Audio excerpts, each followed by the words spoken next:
morning. Welcome to the episode of HardFoul Radio. This is the show that values time and puts God first. Appreciate you guys for tuning in. So I've talked a bunch about why I think the Broncos are one of, if not the best teams in football. I've talked about the offensive line. I've talked about the defense. I've talked about the skill position players.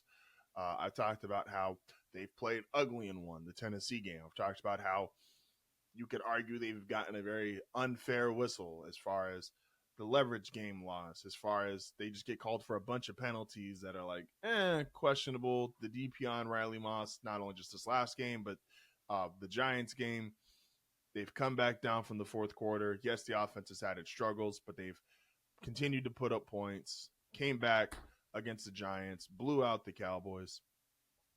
But I think it's time we finally give respect to a guy who I've just stopped arguing for, but I think it's time we start arguing again.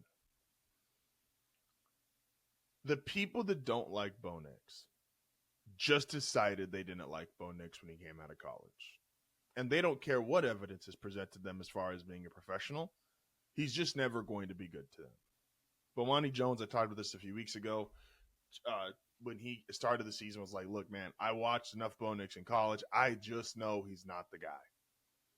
And I pushed back on that, and I said I think that's pretty dumb, honestly, because we have throughout history, there's a bunch of athletes who are great collegiately, not great in the pros, and vice versa. And then it gets to a point where people are just down to be wrong. They don't care. Because guys especially, like, they want to be right. They don't want to get right. They just want their opinion to be correct. Here's the truth about Bo Nix and why I think Bo Nix has, and I want to clarify, part of the reason people did not believe in this first person was racially motivated. 1,000%, and that is a different situation than what Bo Nix is in. But Bo Nix has become the new Lamar Jackson. And Tony's going to hate that, and a lot of you are going to hear that and go, wow, that's stupid. But a lot of you didn't want to give Lamar Jackson credit until it was just unequivocally obvious when he was winning an MVP. CBS, Tony Romo, who wants to do everything in his power to talk about the Cowboys in the most positive way ever. CBS flashes this graphic to start the game. This quarterback draft class was 6 guys. Caleb Williams, generational prospect. Jaden Daniels, NFC Championship game. Drake May, an MVP candidate. You know who leads them in yards, touchdowns, and wins? Oh, it's Bo Nix. The last quarterback drafted, the one that no one thinks is good, the one that everybody goes, he makes too many mistakes, he's not that good. He leads them in yards, he leads them in touchdowns, he leads them in wins. Trajectory of who would make the playoffs this year. 2 of them would. The Patriots and the Broncos. So that means out of the teams that drafted a quarterback last year and would make the playoffs in the first 2 years of their career, it would just be Bo. Because it was Bo and Jaden last year, and then it would be Bo and Drake May this year. And yet the conversation is consistently, who's the best quarterback? Oh, clearly the big 3 are Drake, Jaden, and Caleb. When realistically, Bo has flat out played Caleb. You could argue Drake and Jaden have higher peaks. Fine. But totality of their careers since they started, most yards, most touchdowns, most wins, the only one that's going to make the playoffs in the first 2 years. And which of those other quarterbacks? Because the majority of media is not really talking super high about Denver. They're just like, they're there. They has a great win, but it was more of a collapse by the Giants. What other quarterback in that class could come back down from 19-0, 26-8, have 8 touchdowns in a 2-game span, score 40-plus points, and it doesn't even make some shows? And when it does make certain shows, it's, wow, how bad are the Cowboys? Wow, what's the collapse for the Giants? If Caleb Williams had a 44-point game, there'd be nonstop coverage on it. If Jaden Daniels had a 40-point game,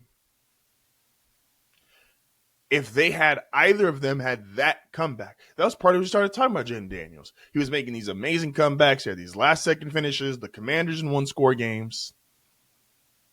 It was everywhere, and he deserved it. But so does Bo. In the same way, no one wanted to acknowledge Lamar until it was too late. We were still having running back conversations about Lamar Jackson a handful of years into his career. And then you look up, and he's a 2-time MVP. And I'm not saying Bo is going to reach the peak of Lamar Jackson. I don't believe that. But in terms of the way that he's being covered, in terms of the way he's being evaluated, people that just set an opinion at college and decided this is all he's ever going to be,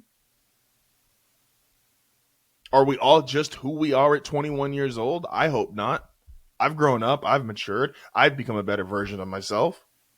I would hope you also have too. And to hold Bo Nix to the 21, 22-year-old version of himself, I think is just ridiculous. It's stupid. Again, 8 touchdowns in 2 games. Leads that entire class. Before that game, when he scored 40 against the Cowboys. Yards, touchdowns, wins. The only one that's going to go to the playoffs back-to-back years to start his career. Bo is him. He is that guy. He has played unequivocally from start to finish to right now the best of any quarterback in that draft class.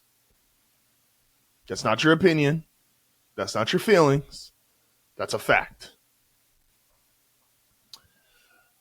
This is why sports are so cool. World Series, Game 3, moments and stories. This is why sports are cool.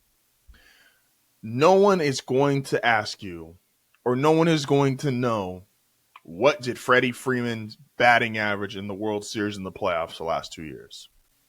No one's going to know. No one's going to ask. No one's going to care. You know what we're going to remember, though? Injured Freddie Freeman, walk-off home run, World Series last year against the Yankees, and Freddie Freeman, bottom of the 18th, walk-off home run this year against the Toronto Blue Jays.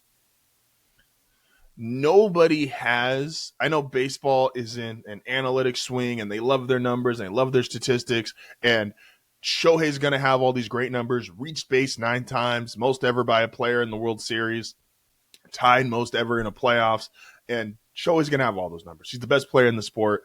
The Blue Jays decided yesterday he was on, we're not going to deal with him. The best play, like Shohei's amazing, right? Freddie, though, had the moments last year in the World Series, and last night was another example of having the moment in this year in the World Series. And I didn't even stay up to watch the whole game. I'll be honest with you. I got to about the 13th inning. I fell asleep. I got to be up early. And I was woken up to my wife screaming, "Oh my gosh, Freddie did it." She is, and my wife's a great example, because she is a casual baseball fan. She watches the playoffs. She watches the World Series, specifically when the Dodgers are playing. And so for her, this baseball season, and to the casual baseball fan, she's not going to know Freddie Freeman's hitting 230 in the playoffs. But she's going to know and remember where she was when he had a walk-off in the 18th. She remembers last year when he had a walk-off against the Yankees.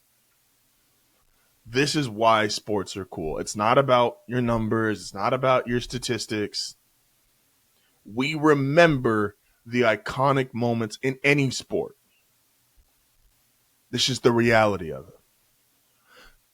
The nerds started to get, when the nerds got into sports, and I'm a nerd, it was, well, look at his stats in those playoffs. The average fan doesn't really care. Did you hit the shot or did you not? No one really remembers Kevin Durant's points per game in the finals. Remember him hitting a shot over LeBron. That's memorable. That's a moment. We remember, no one really remembers Kawhi's points per game during that playoff run with Toronto, but we remember the shot against the Sixers. Moments, big moments. These are what make sports. The stories, This is what makes sports memorable. Not the numbers, not the stats. When you go back and look at the series, you're going to go statistically, Shohei was way better. But Freddie Freeman, bottom of the 18th, was the man. What an amazing game. I mean, if you want to be a part of one of the coolest, most unique communities, don't forget to like and subscribe.